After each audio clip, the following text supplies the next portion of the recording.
তুমি যদি ভালো হাফেজে কোরআন, আলেমে কোরআন হতে চাও, তাহলে তোমার সমস্ত শক্তি আর সামর্থ্যকে এই কোরআনের জন্য বিলীন করে দেওয়ার জন্য দৃঢ় প্রতিজ্ঞাবদ্ধ হইতে হবে।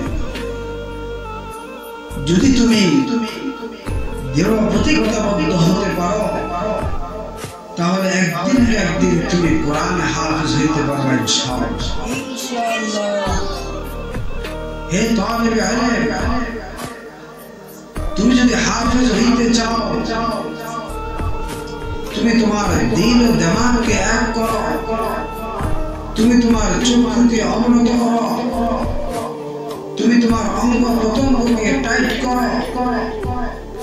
তুমি যদি তোমার চক্ষুকে অবনত করতে পারো, তুমি যদি তোমার অঙ্গ প্রত্যঙ্গকে টাইট করতে পারো, তুমি যদি নির্দিষ্ট সময় কোরআন পড়তে পারো, তুমি যদি সময়কে নির্দিষ্ট করে কোরআন পড়তে পারো,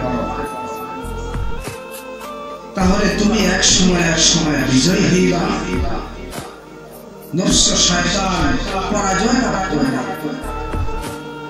তুমি যদি বলো যে আমি পারবো না, এই কথা বলে তুমি ছেড়ে দাও, তাহলে নফস শয়তান বিজয়ী হয়ে যাইবে, তুমি পরাজয় লাভ করবে।